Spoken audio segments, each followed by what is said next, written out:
Hi guys, welcome back to my channel.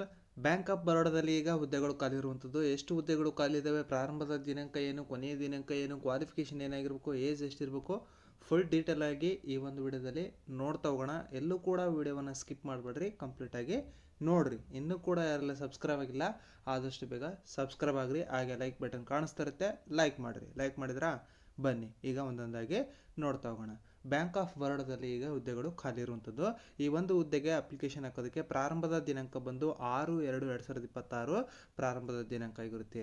ಅದೇ ರೀತಿಯಾಗಿ ಕೊನೆಯ ದಿನಾಂಕ ಬಂದು 26/2/2026 ಕೊನೆಯ ದಿನಾಂಕ ಆಗಿರುತ್ತೆ. ಕೊನೆಯ ದಿನಾಂಕದವರೆಗೂ ಕೂಡ ಕಾಯೋಕೆ ಹೋಗ್ಬಿಡ್ರಿ.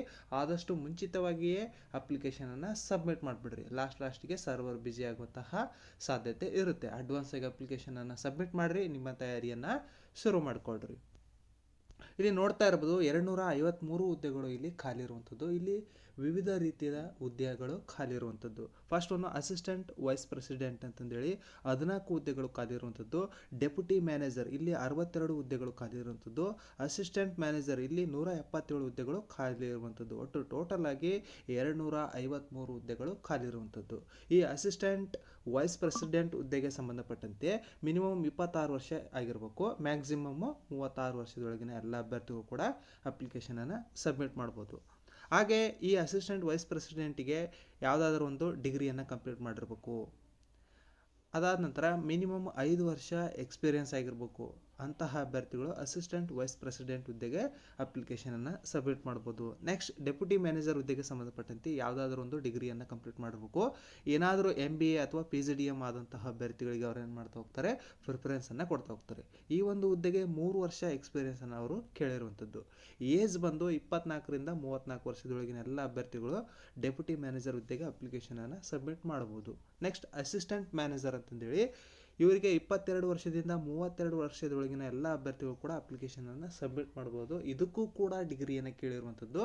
MBA ಅಥವಾ PGDM ಮಾಡಿದಂತಹ ಅಭ್ಯರ್ಥಿಗಳಿಗೆ ಪ್ರಿಫರೆನ್ಸನ್ನು ಕೊಡ್ತಾ ಹೋಗ್ತಾರೆ, ಅಂದರೆ ಮೊದಲ ಆದ್ಯತೆಯನ್ನು ನೀಡ್ತಾ ಹೋಗ್ತಾರೆ. ಇಲ್ಲಿ ಕೂಡ 2 ವರ್ಷ ಎಕ್ಸ್ಪೀರಿಯನ್ಸನ್ನು ಕೇಳಿರುವಂಥದ್ದು. 2 ವರ್ಷ ಎಕ್ಸ್ಪೀರಿಯನ್ಸ್ ಆದವರು ಈ ಒಂದು ಅಸಿಸ್ಟೆಂಟ್ ಮ್ಯಾನೇಜರ್ ಹುದ್ದೆಗೆ ಅಪ್ಲಿಕೇಶನನ್ನು ಸಬ್ಮಿಟ್ ಮಾಡ್ಬೋದು. ಈ ಒಂದು ಹುದ್ದೆಗೆ ನೀವು ಆನ್ಲೈನ್ ಮುಖಾಂತರನೇ ಅಪ್ಲಿಕೇಶನನ್ನು ಸಬ್ಮಿಟ್ ಮಾಡಬೇಕಾಗಿರುತ್ತೆ. ಇಲ್ಲಿ ರಿಸರ್ವೇಷನ್ ಇನ್ ಪೋಸ್ಟ್ ಅಂತಂದೇಳಿ ಕೊಟ್ಟಿದ್ದಾರೆ, ಡೀಟೇಲ್ ಆಗಿ ನೋಡ್ಕೊಳ್ರಿ. ಈ ಒಂದು PDF ಅನ್ನು ಈ ವಿಡಿಯೋ ಡಿಸ್ಕ್ರಿಪ್ಷನ್ ಬಾಕ್ಸ್ನಲ್ಲಿ ಟೆಲಿಗ್ರಾಮ್ ಚಾನಲ್ ಲಿಂಕು ಮತ್ತು ವಾಟ್ಸಪ್ ಲಿಂಕನ್ನು ಕೊಟ್ಟಿರ್ತೀನಿ. ಎರಡರಲ್ಲೂ ಕೂಡ ಜಾಯ್ನ್ ಆಗಿರಿ. ಟೆಲಿಗ್ರಾಮಲ್ಲಿ ಈ ಒಂದು PDF ಅನ್ನು ಕೊಟ್ಟಿರ್ತೀನಿ, ಡೌನ್ಲೋಡ್ ಮಾಡ್ಕೊಳ್ರಿ. ನಿಧಾನಕ್ಕೆ ಓದ್ಕೊಂಡು ಕೂಡ ನೀವು ಅಪ್ಲಿಕೇಶನನ್ನು ಸಬ್ಮಿಟ್ ಮಾಡ್ತಾ ಹೋಗ್ಬೋದು. ಎಲ್ಲವನ್ನು ಗಮನದಲ್ಲಿಟ್ಕೊಂಡು ಅಪ್ಲಿಕೇಶನನ್ನು ಸಬ್ಮಿಟ್ ಮಾಡ್ತಾ ಹೋಗ್ರಿ. ಇಲ್ಲಿ ನೋಡ್ರಿ, ಕೆಲವೊಂದಷ್ಟು ಅಭ್ಯರ್ಥಿಗಳಿಗೆ ಅವರು ಏಜ್ ರಿಲ್ಯಾಕ್ಸೇಷನನ್ನು ನೀಡಿರುವಂಥದ್ದು, ಅಂದರೆ ವಯೋಮಿತಿ ಸಡಿಲಿಕೆಯನ್ನು ನೀಡಿರುವಂಥದ್ದು. SC ST ಗಳಾಗಿದ್ದರೆ 5 ವರ್ಷ, ಆಮೇಲೆ OBC ಆಗಿದ್ದರೆ 3 ವರ್ಷ, ಆಮೇಲೆ ಫಿಸಿಕಲ್ ಹ್ಯಾಂಡಿಕ್ಯಾಪ್ಡ್ ಅಂದರೆ ಅಂಗವಿಕಲ ಅಭ್ಯರ್ಥಿಗಳಾಗಿದ್ದರೆ ಅದರಲ್ಲೂ ಕೂಡ ಕ್ಯಾಟಗರಿ ವೈಸ್ ಅವ್ರು ಏನು ಮಾಡಿದ್ದಾರೆ, ರಿಸರ್ವೇಷನನ್ನು ನೀಡಿರುವಂಥದ್ದು, ಅಂದರೆ ವಯೋಮಿತಿ ಸಡಿಲಿಕೆಯನ್ನು ನೀಡಿರುವಂಥದ್ದು.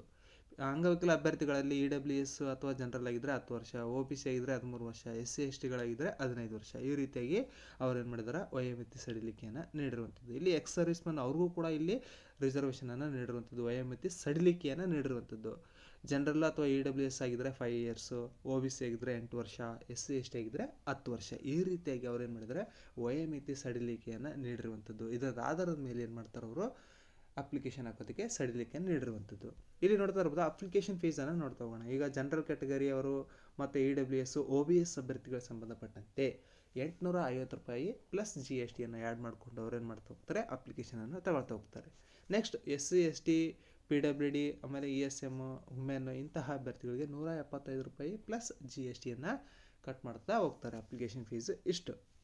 ನೆಕ್ಸ್ಟ್ ಈ ಒಂದು ಹುದ್ದೆಗೆ ಸಂಬಂಧಪಟ್ಟಂತೆ remuneration and location of posting ಅಂತಂದೇಳಿ ಅವರು ಕೊಟ್ಟಿರುವಂಥದ್ದು. ಇದು ಎಲ್ಲಿ ಬೇಕಾದರೂ ಅವರು ನಿಮಗೆ ಪೋಸ್ಟಿಂಗನ್ನು ಕೊಡ್ಬೋದು. ಅದನ್ನು ನೀವು ಗಮನದಲ್ಲಿಟ್ಕೊಂಡು ಅಪ್ಲಿಕೇಶನನ್ನು ಸಬ್ಮಿಟ್ ಮಾಡಿರಿ. ನೆಕ್ಸ್ಟ್ ಎಲಿಜಿಬಿಲಿಟಿ ಕ್ರೈಟೇರಿಯಾ ಕೂಡ ಕೊಟ್ಟಿದ್ದಾರೆ, ಅದನ್ನು ಕೂಡ ನೀವು ಗಮನಿಸಬಹುದು.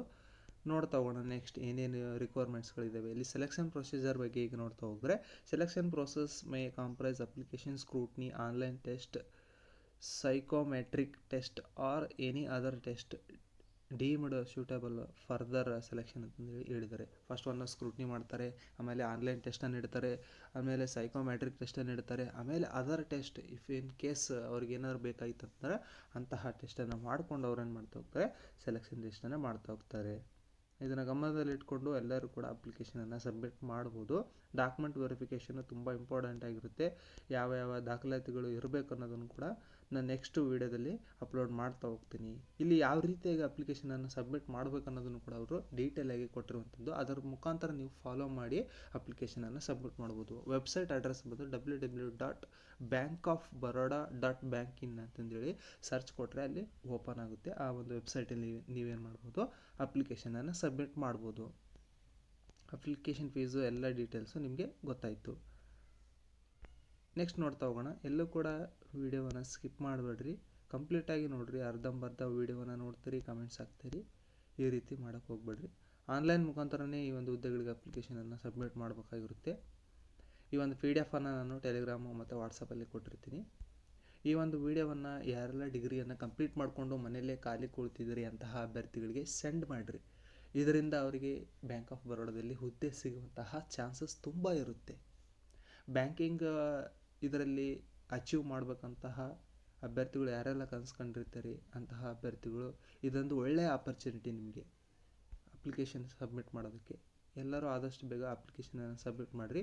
ಈ ಒಂದು ವೀಡಿಯೋವನ್ನು ನಿಮ್ಮ ಸ್ನೇಹಿತರಿಗೆ, ನಿಮ್ಮ ಫ್ಯಾಮಿಲಿಯವರಿಗೆ ಶೇರ್ ಮಾಡಿರಿ, ಲೈಕ್ ಮಾಡಿರಿ. ಹಾಗೆ ಸಬ್ಸ್ಕ್ರೈಬ್ ಆಗೋದನ್ನು ಮಾತ್ರ ಮರಿಬೇಡಿ. ಎಲ್ಲರಿಗೂ ಕೂಡ ಗುಡ್ ಲಕ್. ಧನ್ಯವಾದಗಳು.